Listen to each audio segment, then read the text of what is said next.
Beaucoup de gens me disent toujours qu'ils souhaitent rajeunir, voilà, ils se voient dans la glace le matin et ils souhaiteraient avoir un petit coup de rajeunissement et aussi un petit coup de peps supplémentaire, de l'énergie, perdre un peu de poids. Voilà, je vais vous donner 3 recettes aujourd'hui pour paraître plus jeune, avoir plus d'énergie et perdre du poids.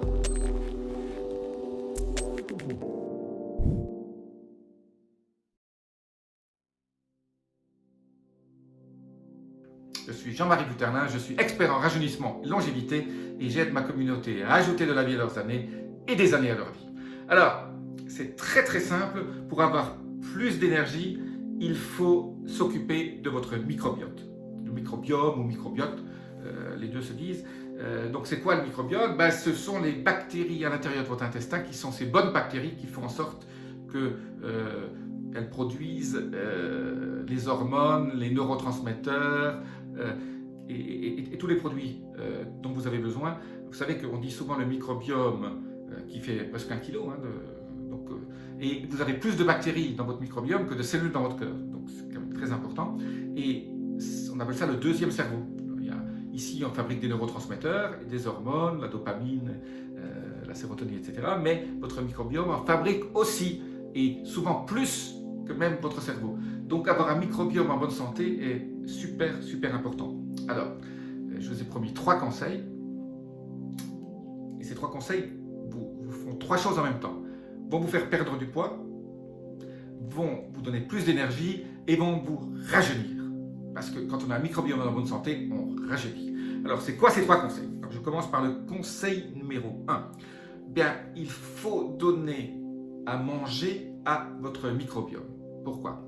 Parce que ces petites bactéries ont besoin aussi de manger et d'avoir de l'énergie pour produire tous les éléments biochimiques dont vous avez besoin, qui font en sorte que vous allez être en pleine forme, que vous allez rajeunir, que vous allez perdre du poids. On appelle ça ce qu'il faut donner à manger à ce microbiome. Je vais vous donner là 2 astuces toutes simples.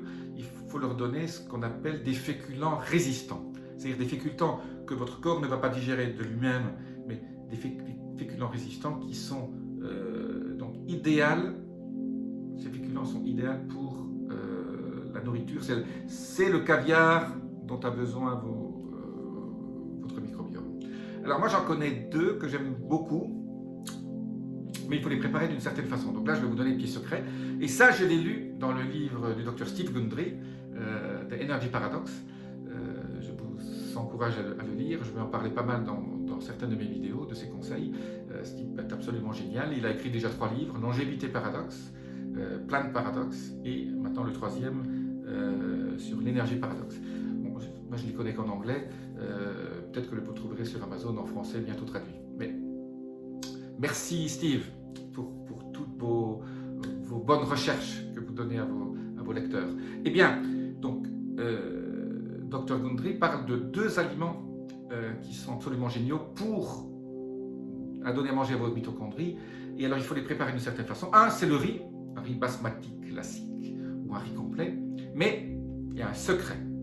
Si vous mangez du riz, ça ne sera pas considéré comme un féculent résistant et vous allez le digérer et vous allez avoir un certain nombre de transformations de ce riz en beaucoup de sucre, puisque les féculents, ce sont des sucres lents.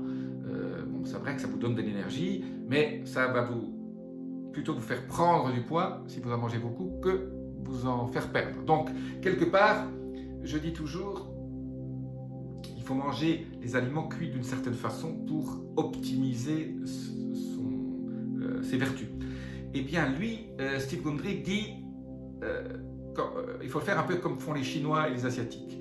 Eux font un pot de riz en début de semaine et ils le gardent et ils le mettent au frigo et tous les jours ils en prennent un petit peu et le cuisent avec leurs autres aliments, surtout des légumes.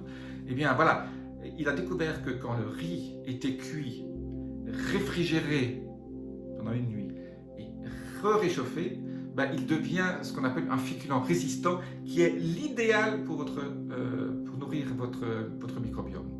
Il y a donc non seulement celui-là, donc la prochaine fois que vous cuisez du riz, cuisez-le un jour en avance ou 2, mettez-le au frigo et après vous pouvez cuire des petites portions. Et le deuxième, c'est la pomme de terre violette. la pomme de terre violette, qui est une espèce de patate douce, mais la patate douce violette, là aussi, vous la cuisez, vous la réfrigérez, vous la remangez le matin, le lendemain en purée. C'est un élément nutritif extraordinaire pour votre microbiome. Et en plus, ça ne se transformera pas en sucre et donc vous allez vous sentir plus en forme parce que ce microbiome, c'est la clé aussi de votre énergie. Le microbiome fabrique tout un certain nombre d'éléments biochimiques qui sont nécessaires à vos mitochondries pour fabriquer de l'ATP qui est la source de toute l'énergie que vous avez. En plus, ça va vous faire perdre du poids. Et en plus, je dis toujours, un bon microbiome, ça fait rajeunir. La qualité de votre microbiome est une des clés de votre rajeunissement. Voilà, ça c'était les 2 premiers conseils. J'en arrive à un 3e. Il faut nourrir votre microbiome, mais surtout, il faut éviter de l'assaillir. Alors, un des plus gros ennemis de votre microbiome, donc d'un côté vous le nourrissez, de l'autre côté il ne faut pas le tuer. Et un des plus gros assaillants, un des plus gros ennemis de votre microbiome, c'est le glyphosate. Le glyphosate, qu'on appelle aussi Roundup. Donc le glyphosate, on a montré dans cette étude que le glyphosate intervenait dans beaucoup d'endroits. Ça, on vient de le découvrir récemment, même dans certaines études, on ne le savait pas encore, mais le glyphosate fait absolument des ravages considérables au niveau de vos mitochondries, parce qu'il traverse non seulement la cellule, mais après rentre dans la mitochondrie. Les mitochondries, je répète, ce sont ces petits producteurs d'énergie à l'intérieur de vos cellules, et il en faut beaucoup, et il faut qu'ils soient sains. On s'est rendu compte que le glyphosate, qui est donc un pesticide, et ces glyphosates, on les retrouve partout. Vous pensez que même si vous mangez bio, il y en a partout. Vous mangez du poulet bio, il peut très bien manger des vers qui ont été contaminés au glyphosate dans le champ du voisin. Vous aurez du glyphosate dans votre organisme. Donc essayez de manger le moins de glyphosate. Et une des façons de détoxifier, d'abord, pas en manger, donc quand même manger sain. Lavez bien vos légumes, mangez de la viande, du poisson, des petits poissons qui ne contiennent pas de glyphosate.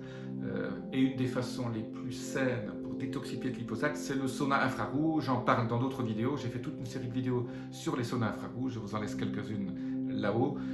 C'est absolument extraordinaire. Un sauna de 30 minutes, surtout infrarouge si possible, va vous détoxifier votre glyphosate et va vous donner de l'énergie à revendre parce que le glyphosate ne va pas intervenir dans la production d'énergie et d'ATP dans vos mitochondries. Voilà, je vous dis à très bientôt. Mais voilà, 3 petits conseils, tout simples. Le riz cuit, réfrigéré, réchauffé. La patate douce violette cuite, refroidie, réchauffée le lendemain. Et éviter les glyphosates. Et si vous en avez, le sauna infrarouge. Voilà, en petit résumé, je vous dis à très bientôt. Namasté.